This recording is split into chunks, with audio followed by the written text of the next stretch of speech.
Welcome to our journey back to the 1962 film Taras Bulba, a story of adventure and the fierce battles of the Cossacks in their struggle for freedom. This movie, starring the talented Brynner and Tony Curtis, takes us through a roller coaster of emotions with scenes that will make you laugh, leave you in shock, and even bring a tear to your eye. The film stands out for its honest portrayal of the characters' loyalty and bravery, qualities that continue to inspire viewers even today. Brynner, with his powerful presence, was a standout in the film, bringing the character of Taras Bulba to life in a way that many still remember fondly. Now we'd love to hear from you. What is your most memorable moment or experience with Taras Bulba? Share your stories and memories with us in the comments below. Your insights make our look back at this classic film all the more special. Keep watching as we explore more surprising facts about this unforgettable movie. Directed by J. Lee Thompson, Taras Bulba is a cinematic adaptation of Nikolai Gogol's story featuring Brynner, Tony Curtis, Christine Kaufmann, and Perry Lopez. The film, produced by United Artists and presented in deluxe Eastman color and Panavision, is accompanied by Franz Waxman's musical score and Joseph McDonald's cinematography. The narrative centers on a Cossack revolt against Polish rule in Ukraine, led by Taras and his sons Andrei and Ostap. The plot thickens as Andrei falls for Natalia, a Polish princess, challenging the unity of the Bulba clan, just as the Polish seek Cossack aid against the Turks. The film's production faced challenges, notably the casting of Curtis as the elder Bulba son, overshadowing Brynner's titular role. The off-screen turmoil, including Curtis' personal life and subsequent marriage to Kaufmann, influenced the film's direction. The screenplay, initially handled by Howard Fast, was later modified by Waldo Salt and Carl Tunberg, omitting the historical Cossack-Pole conflict's darker aspects. Despite these issues, Taras Bulba delivers engaging action sequences and grand visuals, particularly the portrayal of Cossack life with its vibrant and robust culture. The battle scenes are intense and well executed, showcasing Thompson's skill in directing action and suspense. The film, while not without its flaws, offers a glimpse into the Cossack spirit, their struggles, and their indomitable will, all set against the backdrop of a tumultuous historical period. In a significant shift from its initial grand vision, the film saw substantial edits before its public release, which notably reduced the screen time of Brynner, leading to his profound dissatisfaction. This alteration was a departure from the film's original roadshow format. The cast included Vladimir Sokoloff and Brad Dexter, who had previously worked with Brynner on the acclaimed film The Magnificent Seven. When it came to the musical score, Bronislaw Kaper was the first choice. However, his commitments to mutiny on the Bounty meant he was unavailable. We suggested Franz Waxman as his replacement, who ultimately composed the score for the film.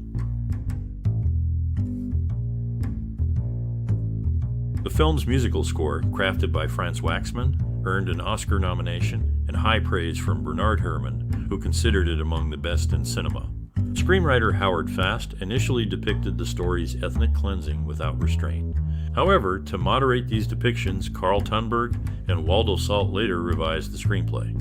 Financially, the production exceeded its budget by over $2 million, leading to a significant box office loss for United Artists, totaling $4.5 million.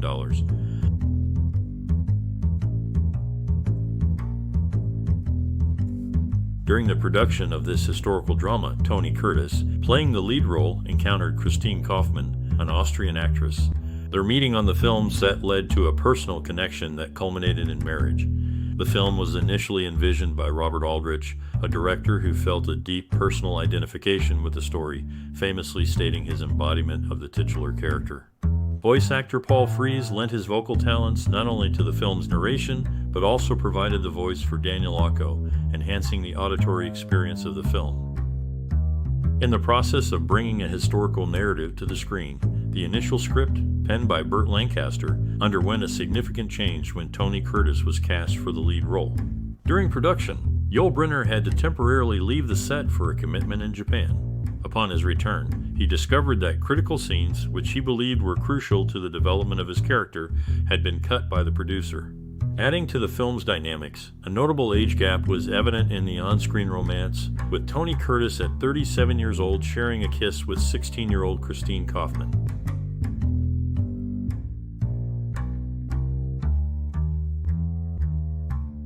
In a display of dedication to his role, Yul Brynner pushed for the film to be shot sequentially to enhance the authenticity of his performance, although this request was not fulfilled. Tony Curtis, portraying Brynner's on-screen son, was in reality only 5 years his junior and took on the role of a college student at the age of 37. The film also marked the final appearance of the esteemed actor Vladimir Sokoloff, concluding his long-standing career in cinema. Drawing inspiration from historical narratives, the 2010 Bollywood film Veer, featuring Salman Khan, shares its roots with the story of a Ukrainian Cossack leader. The casting for this character saw a series of potential actors, including Jack Palance, who shared the same Ukrainian heritage, but ultimately declined the role. The journey to bring this tale to the silver screen was a long one, with various filmmakers, including Mitchell and Alexander Salkind, considering the adaptation with Orson Welles and Vision in the lead. Actors Anthony Quinn and Burt Lancaster were also close to portraying the protagonist. However, it was Yul Brynner who stepped into the role, despite the character's presence being reduced in the final production, leading to Brynner receiving second billing to Tony Curtis. On the set of a historical epic, a mix-up led to an unexpected turn of events involving the horsemen extras. They were under the impression that falling off their horses during a key scene would earn them additional compensation.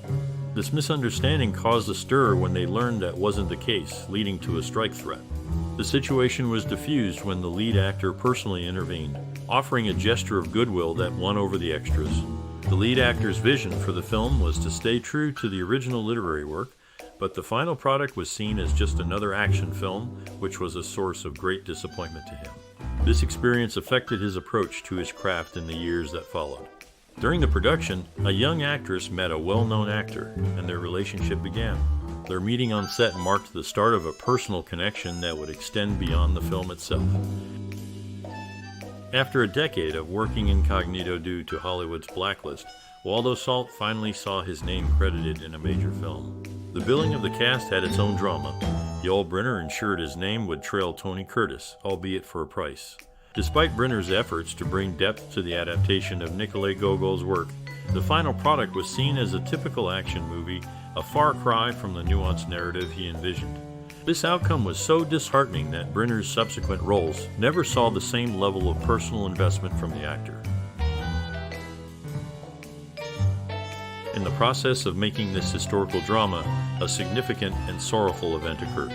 The lead actor, Tony Curtis, was deeply affected by the sudden passing of his father, Emanuel Schwartz, during the production. This loss cast a shadow over the film's creation, as Curtis had to continue his demanding role while mourning in private.